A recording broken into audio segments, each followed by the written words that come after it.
چې یاره پیسې اخیستې کېږي ټیچران یې میډم اخلي نو د هغوی خلاف په ټیک ټاک ډپارټمنټ کارروایي کوي. موږ د دې بچو ګناهګار یو. دا شاته زما لوریانې ولاړې دي او نن په میډیا باندې دا شرمېږي. دا به ورته وایم د شرمېدو خبره په دې کوم چې زه پې شرمېږم कि कुछ paper fail है और कुछ पेपर में वो पास है तो जाहिर है वो तो अपनी 33% उसने नहीं ली. سلامونه ګران کتونکو، امیر معاویه امید د دربا چروغ او جوړ به ګران کتونکو یو انټرویو شیر کړی و تاسو سره شریکه کړی مو تاسو سره. په هغه انټرویو کې ماشومان وې د سکول ماشومان وې والد صاحب ورسره هم وو.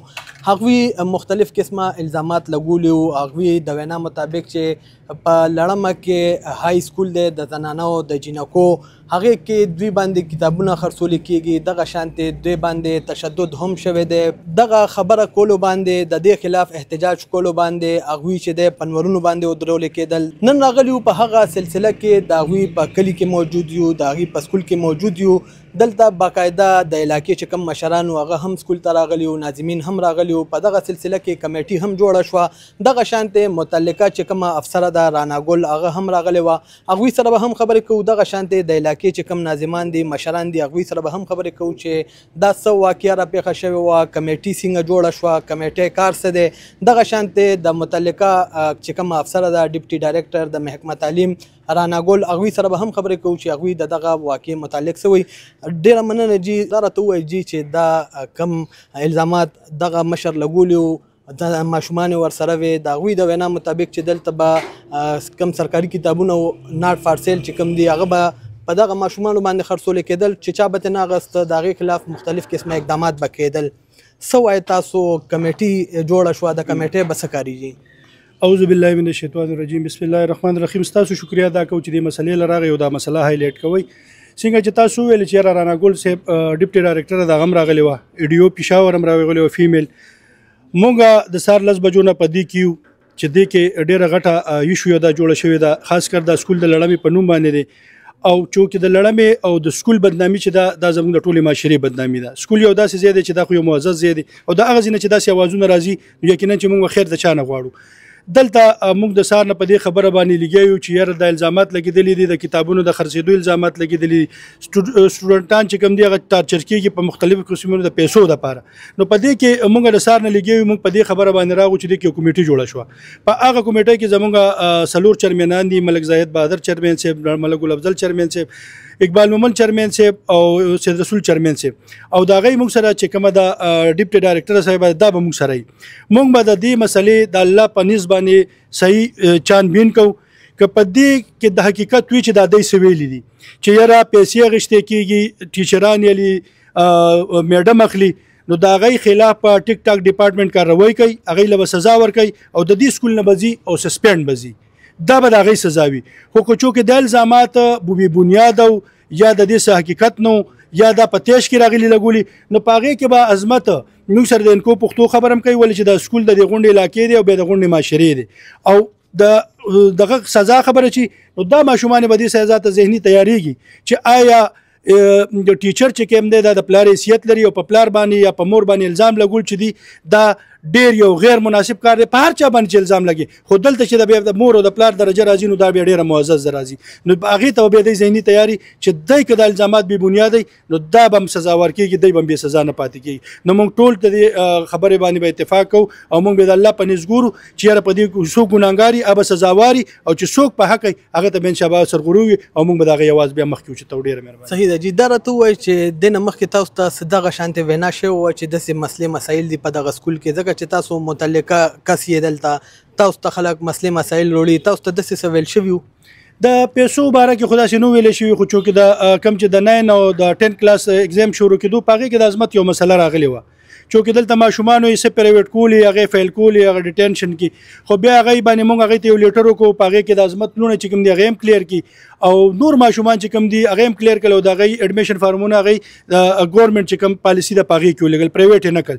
نو هغه مسله د هغې زموږ په یو لیټر باندې حل کړې وه او د هغې نه پس بیا موږ میډم ته یو لیټر کړی چې یاره ستا په سکول کې کومې مسلې دي یا مسایل دي موږ د هغې په دې شکریا ادا کړې وه او هغې سره بیا موږ هغې ته ویل چې ته موږ له یو ټایم راکړه چې تا سره کینو چې ستا په سکول کې کومې مسلې دي زموږ د حل کېدو دي چې موږ یې حل کړو، زموږ د نه چې چاته سوال وکړو مسلې حل کړو خو هغې کې بیا موږ سره هېڅ قسمه رابطه ونه شوه او داسې قسمه مسلې په دې سکول کې شته چې یاره د هغې خلاف موږ د شکایت شوي دي خو د هغې د حل کېدو دپاره د سکول له طرف ته موږ ته څه داسې دغه نه دی شوی چې تاسو راشئ او د دې مسلې حل موږ راوباسو. صحیح شو جی، ډیره مننه جی. بالکل دا ټیم موږ سره یو بل چیرمین صاحب هم موجود دی، جمیل خان، دوی سره هم خبرې کوو، دوی نه معلومات کوو چې دا څه واقعه را پیښه شوې وه، تاسو ورته په څه نظر باندې ګورئ؟ تاسو راغلی دلته هم کته دا ټوله سرګرمي چې کمیټي جوړه شوه، باقاعده پکې ناظمان د علاقې مشران چې دي دا وټاکلی شو، څه وایي تاسو؟ څه ګورئ په دې مسلې ته په کوم نظر ګورئ؟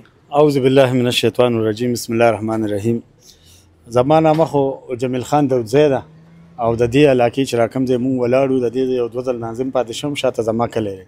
زه دا خبره کومه چې ما ته چې څومره خلک ور اوس دا د ویلیج کونسل دا دلته کېنده مخامخ دغلته دفتر دی د ذکر وختي وکړو، اقبال نامه ده، هغه له چې څونه کمپلین راځي د دې سکول، ما له چې څونه کمپلین راځي، شاته دې خواته بل ناظم دی کاری سید رسول نامه ده، هغه له څونه کمپلین زموږ د پجګۍ چې کوم ناظم دی هغه له چې څونه کمپلین راځي، ټولو ناظمانو له کمپلین را روانې دي. موږ د دې بچو ګناهګار یو. دا شاته زما لوریانې ولاړې دي او نن په میډیا باندې دا شرمېږي. دا به ورته وایم د شرمېدو خبره په دې کوم چې زه پې شرمېږم، ځکه چې زما د کلي جینکۍ دي، زما د کلي د وطن، زه به د دې تپوس کوم که په غلطه باندې دي نو هغه به مونږ د خیر د مونږ تورسري دي، خو لکه دا به زه دې سره وروستو پراپر د مشران کشران د دې زه ګورم، د زیاتې پکې زه پېژنم، د پلارانې زه راغونډوم، که په غلط وي چې زه راوړم چې کمیټې ته زه خبره وړاندې کړم چې هلکه دا د غلطۍ دي پکې، نو زه هغه مشران به ولې یو لار ورکړي. خو لکه که د ایجوکیشن د اړخه دا دغې داسې پراپر پیسې اخیستلې کېږي او داسې دغه کېږي، نو په هغې باندې به چې کوم دی ښه ټیک ټاک سټرین اخیستي، ځکه چې دا کمپلین یو ځل نه شو چې د په کلاس کې ټیچر نی پرنسپل حق دغه چا په تپوس کې چې کلاس کې ټیچر ولې نشته، نو چې ستا سټاف پوره نه دی، دا دلته کې د ریډیو دفتر سره پاره دي، دا دلته کې علاقې مشران سره پاره دي، په کار دی چې لاړ شي چې ما سره سټاف کمې دی، نو چې سټاف ته درکړي. بله دا خبره ده زموږ دلته کې علاقې ایم پی ایم موجود دی، خو بس الله دې ورته نیک ودایت کړي، ورپسې نوی سیاسي دغه راځي ورسره، ځکه چې ما ورسره اوس د صوبې مخالف الیکشن وکړو، نو زه هغه خبرې نه کوم. زما د سکول حال دا ده، دا د صوبې هیډ ایک دی، په کار دا چې دې کې کمرې کړي. زه داسې خبر شوم چې په یو کلاس کې یو نیم سل او 200 ماشومان یې ناستې دي په دې ګرمۍ کې، دا خو ډېر زیات دی د سکول. خو بیا په سکول کې چې یو نیم سل او 200 په کلاس کې ماشومان یې ناستې، نو ټیچره نشته دی، نو دې ته به سبق څوک ښیي؟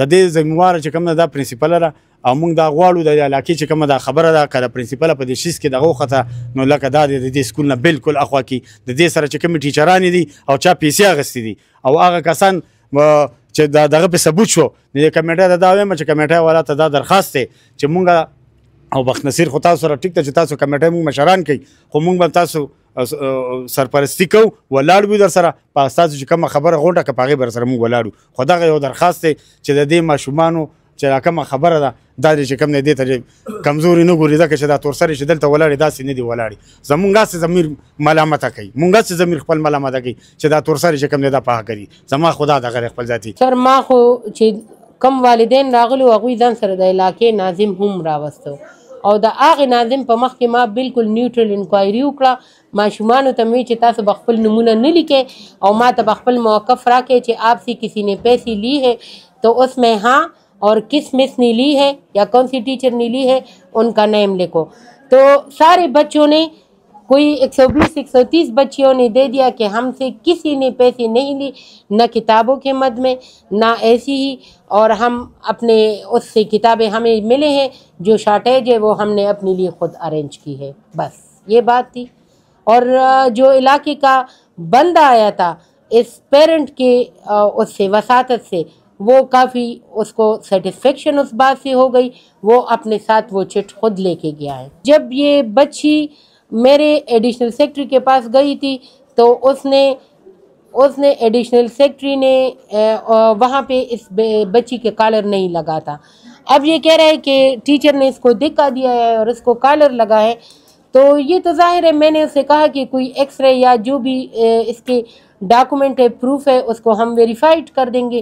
دوسری بات یہ کہ میں نے کہا کہ اس ٹیچر نے جب اس کا گردن توڑا ہے وہ اس کا کوئی گواہ تو ہوگا نا، تو اس کے پاس تو کوئی ایسے گواہ نہیں ہے جو وہ پیش کر سکے کہ اس بچی کے سامنے میری جو یہ گردن ہے वो टीचर ने तोड़ दी है। मेरी बात सुने, उन्होंने कहा कि कुछ बच्चों को पैसों के एवज पास किया गया, तो मैंने कहा उन बच्चियों का नाम दे दे, मैं उनकी भी पर्चे निकाल के चेक कर दूंगी। और इसने जो 10 बच्चे हमें नाम दी है उसमें तो 7 एप्लीकेशन इसके एक ही सेम हैंड राइटिंग के है, और जो 3 है एक इसकी बेटी थी, तो उसके मैंने पेपर चेक कर दिए और उसमें तो कुछ पेपर फेल है और कुछ पेपर में वो पास है।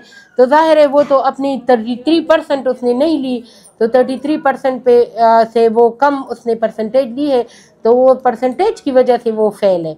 अब अगर ये कह रहा है कि बाकी बच्चियों को पास किया है, तो नाजिम साहब ने कहा है कि मिस पूरी क्लास के, तो मैंने कहा नाजिम साहब ये तो 120 बच्चियाँ हैं, मैं किस किस के पेपर चेक करूँगी। इस वालिद को चाहिए कि वो एक बंदी का स्पेसिफिक नाम मुझे बता दे तो मैं उसके पेपर चेक कर देती हूँ। अब मैं 10-15 बच्चियों के पेपर तो चेक करके बता सकूँगी कि ये बच्चियाँ वाकई फेल है कि पास है। तो वो तो मैंने इसलिए उससे कहा कि थोड़ा टाइम दे दे कि मैं उनको, तो उस कमेटी में इनके तरफ से जो इनके यहाँ के नाजिम थे वो भी थी, मैं भी बीच में हूँ, तो वो पेपर मैं चेक करके फिर उसके बाद मैं बता सकूँगी कि इसमें कितनी सदाकत है इस बात में। और दूसरी बात ये कि इनके खिलाफ कार्रवाई की बात हो गई, तो वो तो मैं रिपोर्ट दूंगी आगे, और फिर जो मेरा कंपिटेंट अथॉरिटी होगी वो फिर इंडी रूल के खिलाफ मुताबिक इनके खिलाफ कार्रवाई करेगी अगर इनमें कुछ साबित हो गया। और अगर कुछ साबित नहीं हुआ तो फिर तो जाहिर है कार्रवाई तो फिर नहीं होगी। लेकिन ये है कि जो बच्चियाँ इस तरह डायरेक्ट प्रेस कॉन्फ्रेंस की तरफ जाती है, पहले लोग अपने महकमे के बड़े के पास, डीओ पेशावर के पास जाती, जो हमारी डीओ हर वक्त अवेलेबल होती है, तो इनको प्रेस कॉन्फ्रेंस करने की ज़रूरत ही नहीं थी। ठीक है। और ये तो स्कूल में होता है कि बच्चे अगर एग्ज़ाम सही ना दे तो पेपर अगर वो अच्छे ना दे तो फेल भी हो सकते हैं, और अगर पेपर अच्छे दे तो पास भी हो सकता है।